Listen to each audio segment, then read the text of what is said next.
Hello and welcome, ladies and gentlemen. It's 6 p.m. Cairo local time, and this is the Channel 2 News. These are the headlines making the news today.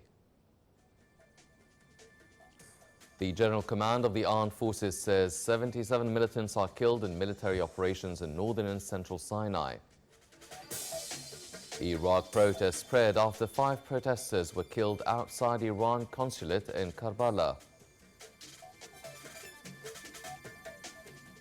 And Iran announces sharp rise in enriched uranium production.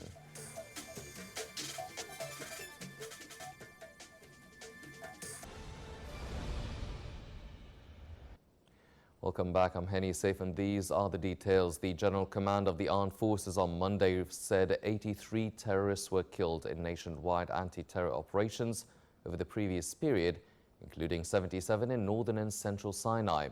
A statement said the armed forces also managed to destroy 14 terrorist hideouts and 115 4x4 vehicles during the period from September 28th until today. In northern and central Sinai, the armed forces seized 65 arms of various types, 20 mortar shells, and large amounts of ammunition, explosive devices, solar power units, and communication equipment. The statement added that 61 wanted criminals were arrested and legal procedures were launched against them. The statement said that 1 officer and 2 soldiers were martyred or wounded in the operations to uproot terrorism. In the statement, the armed forces vowed to continue efforts in cooperation with the security forces to eliminate terrorism and achieve peace and security for the Egyptian people.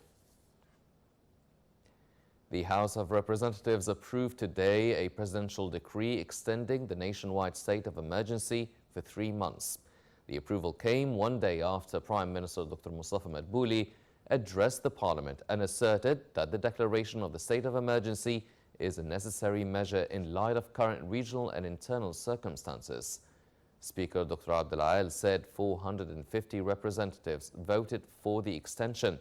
A statement by the Public Committee of the House earlier said that the government stressed its commitment to using exceptional measures in proportions that safeguard a balance between public freedoms and national security requirements.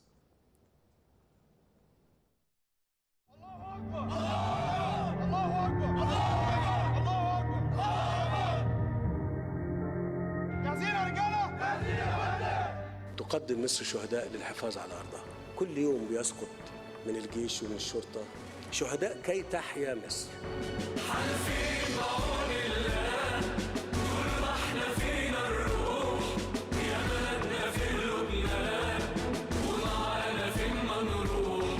فابني مش خسارة فيكم، مش خسارة في مصر. طول ما احنا فينا الروح يا بلدنا في لبنان ومعانا فين ما نروح. وكنت بتمنى يكون عمره أطول ويفادي مصر أكتر.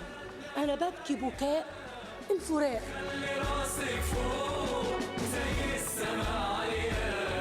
كان لازم أقبل رأس أم الشهيد وأقبل يد أم الشهيد بالنيابة عنكم كلكم. قدمت أغلى ما عندها. يا بلادي يا بلادي تعالينا يا بلادي نفديك يا بلادي وتعيش يا بلادي. مفيش حد يقدر يهزم أمة بتتعامل بقيم أخلاقية شريفة في وقت عز فيه الشر. يا بلادي بالعزم والإصرار لنا رب ينصرنا. ابني فخر ليكم وانتوا كلكم فخر لمصر. طول ما احنا فينا الروح يا بلدنا في لبنان ومعانا فين ما نروح. تحيا مصر. Welcome back. Minister of Defense and Military Production General Mohammed Zaki headed to Greece to attend the main phase of the air and naval military exercises Medusa 9 that will be conducted by Egypt, Greece and Cyprus. The Minister of Defense is due to hold talks with his Greek and Cypriot counterparts to review latest developments on regional and international levels, as well as means to increase fields of cooperation. The multi-day training exercises will bring together air and naval forces, as well as special forces from the 3 countries.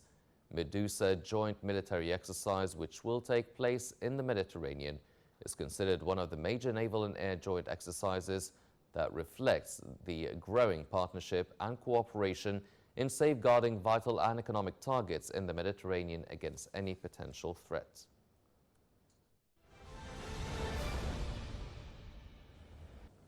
Foreign Minister Sameh Shoukry started a visit to Washington today upon an invitation from the U.S. administration to foreign ministers from Cairo, Ethiopia and Sudan, and representatives from the World Bank for talks on Ethiopia's Renaissance Dam on the Nile River. The foreign ministers' meetings, which will begin on Wednesday, the foreign minister said in a statement that Shoukry will also hold consultations with U.S. officials over bilateral relations and international and regional issues of mutual concern.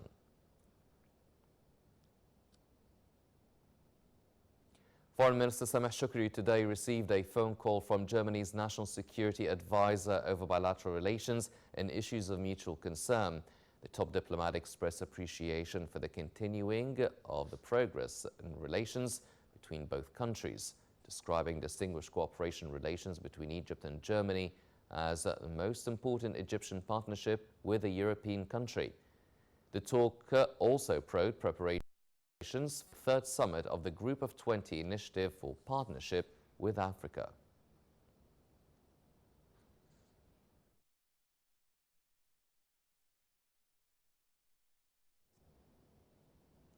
Iraqi medical sources announced that 5 protesters were shot dead early today outside the Iranian consulate in the city of Karbala, where demonstrators vented their anger at Tehran's meddling in their country's politics.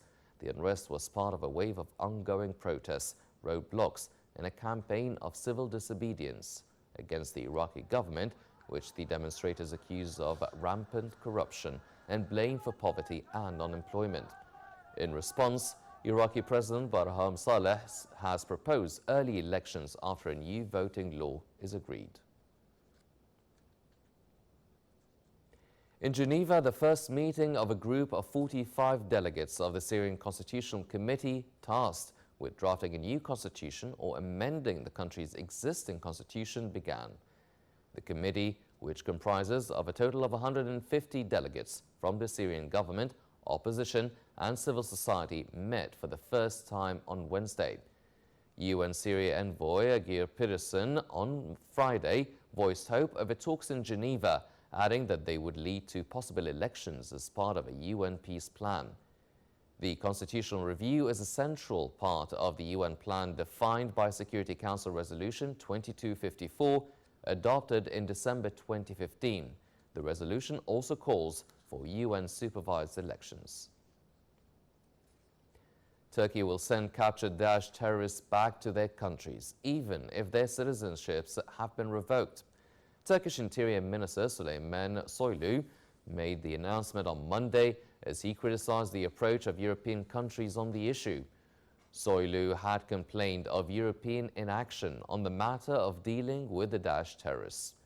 The United States said last month that it had killed Daesh leader Abu Bakr al-Baghdadi in northwestern Syria, where Turkey and Russia have troops. Demonstrators in Lebanon blocked key roads Monday in Beirut after a weekend of mass rallies confirmed that political promises had failed to extinguish the unprecedented protest movement. Nationwide rallies have gripped Lebanon since October 17th, demanding a complete overhaul of a political system deemed inefficient and corrupt.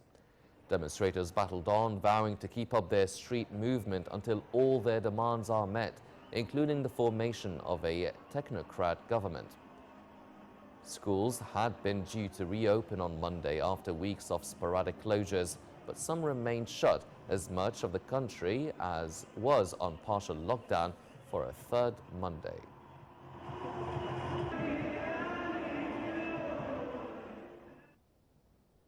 Sudan's Prime Minister Abdullah Hamdok said today his government was working towards bringing peace to Darfur as he met hundreds of victims of the conflict who demanded swift justice.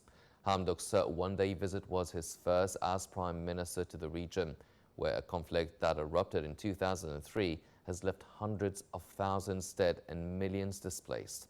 He met victims of the war in the town of Al-Fashir, the capital of North Darfur State, which houses several sprawling camps. where tens of thousands of displaced have been living for years. Hamdok assured them that his government was working towards peace in Darfur.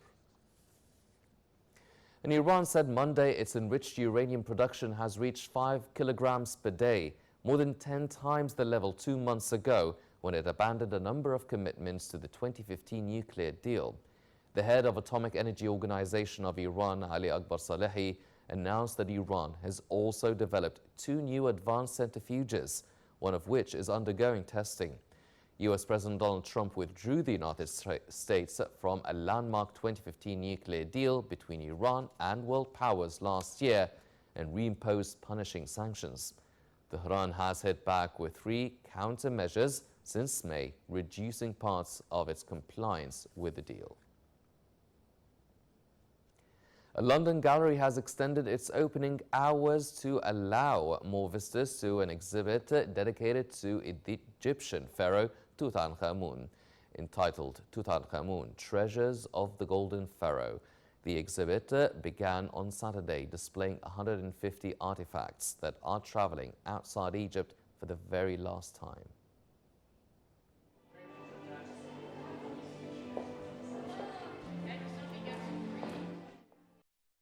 Treasures from the tomb of boy King Tutankhamun will go on show in London from Saturday as part of what organizers say will be their last world tour before they return to Egypt for good.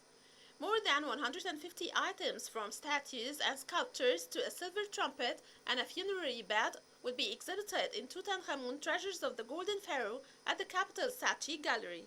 Other exhibits include a wooden ceremonial shield, linen gloves, and a life-size statue of the king that stood guard at the entrance of his last resting place. Meanwhile, Minister of Antiquities Khaled Al-Anani delivered a lecture about the recent archaeological discoveries, new projects, and museums. The exhibition was visited by about 1.4 million people in the past 6 months since it was opened by the Minister of Antiquities on March 23, 2019 at the Grand Hall de la Villette. It's the first time Egypt allowed this number of artifacts to leave the country. This is the last traveling exhibition of Tutankhamun. The tomb of the 18th dynasty king was discovered by British archaeologist Howard Carter in the Valley of the Kings in Luxor in 1922. It contained about 5,000 artifacts. London is the third of 10 cities hosting the exhibition after successful runs in Paris and Los Angeles. The items will eventually return to Egypt, where they will be put on display at the Grand Egyptian Museum, scheduled to open next year next to the Giza Pyramids.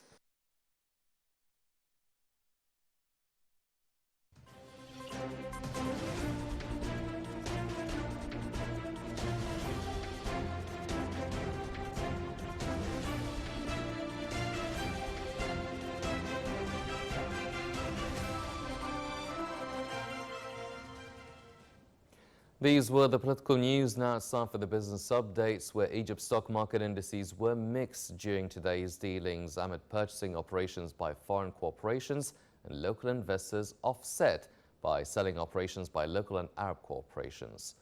The benchmark EGX30 index added 0.02% to reach 14,625 points, while the more expanded EGX100 index was down 0.01%.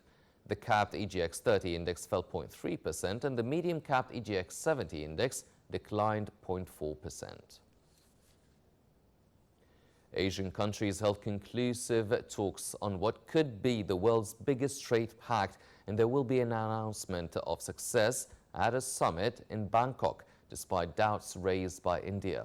However, China, a champion of a regional comprehensive economic partnership, said 15 members had agreed to move ahead without India, while leaving the door open for it to join a deal that has been given a new impetus by the United States and China trade war.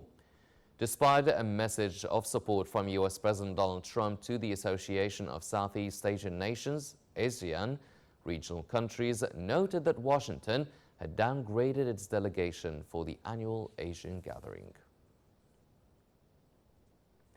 Oil prices were a shade lower today despite an earlier surge on hopes for a U.S.-China trade deal. Global benchmark Brent crude was off 0.10% at $61.63 a barrel, and U.S. West Texas Intermediate crude was 0.11% lower at $56.14.